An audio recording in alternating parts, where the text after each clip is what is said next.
Hello students, I hope you all are doing good. In last class हम लोगों ने class 9 science का motion chapter के 2 main topic cover किए थे.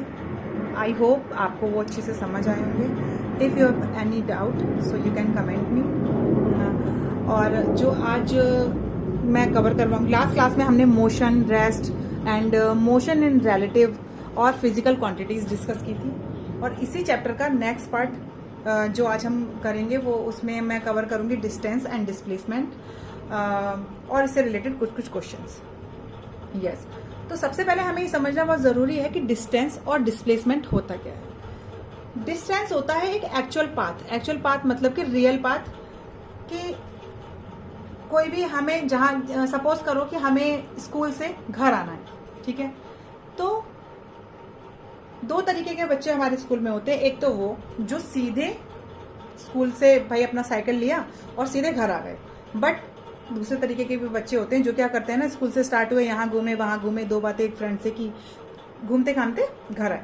ठीक है, तो जो शॉर्टेस्ट पाथ हुआ वो हुआ डिस्प्लेसमेंट. ठीक है, जिसका मतलब कि स्कूल से शुरू हुआ और घर पे खत्म हुआ, that is the shortest path और दैट इज द डिस्प्लेसमेंट. और डिस्टेंस क्या हुआ? डिस्टेंस मतलब आपने जब स्कूल से चले, घूमते घूमते आए तो आपने डिस्टेंस तो कैरी किया ना, तो वो हो गया डिस्टेंस. डिस्टेंस मतलब एक्चुअल पाथ और डिस्प्लेसमेंट मतलब शॉर्टेस्ट पाथ. तो ये चीज आपको समझनी है कि जब आप पूरा घूमते घामते आ रहे हो तो दैट इज द डिस्टेंस, और आप शॉर्टेस्ट पाथ ले रहे हो तो that is the displacement. Sorry. हाँ, अब आपको ना इन दोनों में अंतर पता होना चाहिए कि what is the difference between distance and displacement. और एक चीज और, डिस्प्लेसमेंट का फॉर्मूला आपको पता होना चाहिए. क्या होता है? फाइनल पॉइंट और इनिशियल पॉइंट. कि आपने फाइनल पॉइंट कहाँ पे पहुंचे हो वो, और उसको हम माइनस करते हैं इनिशियल कहाँ से आपने स्टार्ट किया था. Okay, so initial means where you have to start your journey. Yes, so here are some difference between distance and displacement. So distance is the actual path या फिर length of the path traveled by the particle in a given interval of time. किसी भी एक time में हमारा जो actual path है, okay, जो हमने कवर किया है वो हमारा कहलाता है डिस्टेंस. जैसे हम स्कूल से चले और घूमते घर आ गए. Okay, and Displacement is the shortest distance between the initial position and the final position of the moving particles. कि जब मूविंग जो पार्टिकल हैं that are in motion, moving particle हैं, और वो क्या कर रहे हैं भाई, स्टार्ट हो रहे हैं जो इनिशियल, ठीक है, इनिशियल पॉइंट और फाइनल पॉइंट का जो डिफरेंस है that is the displacement. Okay, और एक बहुत इंपॉर्टेंट चीज जो आपसे एग्जाम में पूछी जाती है वो होती है कि distance travelled by the particle in a given interval of time is always positive. जो हमारा डिस्टेंस होता है ना वो हमेशा पॉजिटिव होता है. आप सपोज करो कि आप कहीं जा रहे हो, भाई आप मूवमेंट में हो, ठीक है, तो आप हमेशा चल रहे हो, moving, you are in move, है ना, you are in motion. So that is always in positive. Okay, or in the other hand, displacement of the particle in a given interval of time may be positive, negative और zero. और जो हमारा displacement होता है ना वो क्या होता है, हमारा 0 भी हो सकता है, पॉजिटिव भी हो सकता है और नेगेटिव भी. कैसे? अच्छा, आप सपोज करो कि मैं आपको ऐसे समझाती हूँ कि जब हम कोई भी जर्नी स्टार्ट कर रहे हैं तो हमने कोई स्टार्ट की यहाँ से, ये हो गया हमारा इनिशियल पॉइंट. हम चलते गए, हम यहाँ पहुँच गए. जहाँ से मैंने स्टार्ट किया आई एम देयर, ठीक है. और हमारा डिस्प्लेसमेंट क्या होता है भाई? Final minus initial. तो मैंने फाइनल भी हमारा फाइनल क्या हुआ? यही, और इनिशियल भी हमारा यही हुआ, तो हमारा ये 0 हो जाएगा ना. सपोज करो हमने ए से स्टार्ट किया और ए पे ही हम आके रुक गए, तो ए से ए कैंसिल हो गया, तो हमारा 0 डिस्प्लेसमेंट हो गया. आप सपोज करो कि मैं यहाँ से गई और मैं यहाँ पे जाके रुक गई, ठीक है. मैंने सपोज करो कि 2 सेंटीमीटर मैंने यहाँ पे डिस्टेंस कवर कर लिया, तो ये पॉजिटिव हो गया. और यही मैं और गई, फिर मैं 0 को कवर करके आगे चली गई, सपोज करो 1, तो हमारा क्या होगा? फाइनल हमारा क्या हुआ? 1. और इनिशियल क्या था 0, तो मेरा 1 में से मैं जब 0 को माइनस करूंगी तो हमेशा हमारा माइनस में आएगा ना, क्योंकि हम जब ज़्यादा में से कम में से ज़्यादा को माइनस करते हैं तो हमेशा हमारा माइनस में आता है, तो दैट इज इट नेगेटिव, तो ये हमारा नेगेटिव में आएगा। तो ये चीज़ें आपको ध्यान रखनी है कि डिस्प्लेसमेंट में भी पॉजिटिव, नेगेटिव और 0, ठीक है। और डिस्टेंस हमारा हमेशा स्केलर क्वांटिटी होता है, क्योंकि यहाँ पर हमें डायरेक्शन की नीड नहीं होती है, only magnitude will be required for the distance, okay. और displacement it is a vector quantity, क्यों? क्योंकि हमें यहाँ पर डिस्प्लेसमेंट के लिए मैग्नीट्यूड और डायरेक्शन दोनों की ज़रूरत होती है, ओके। हाँ, तो अब इससे रिलेटेड कुछ कुछ क्वेश्चंस हैं और वो इम्पोर्टेंट क्वेश्चन है और वेरी इजी, आपको समझ में आ जाएगा तो बहुत अच्छा, अच्छे से समझ में आ गया तो आपको इजी लगेगा। अदरवाइज हम लोग ये कहते हैं कि ये मोशन के हमसे सॉल्व नहीं होते, मोशन के क्वेश्चंस हमें बहुत हार्ड लगते हैं, बट एक बार आप समझोगे तो वो बहुत इजी है। अगर आपको डिस्टेंस और डिस्प्लेसमेंट में कोई भी डाउट है तो you can ask, okay, and you can watch this video again अगर आपको कोई भी डाउट है तो, ओके। क्योंकि आपको अगर डाउट है तो देन आप ये क्वेश्चन को सॉल्व करने में दिक्कत होगी, अदरवाइज आप ये सॉल्व नहीं कर पाओगे। आप एक बार समझो, फिर ये क्वेश्चन आप स्किप भी कर सकते हो, मतलब थोड़ा सा पीछे बैक जाके देख लो, दोबारा देख लो।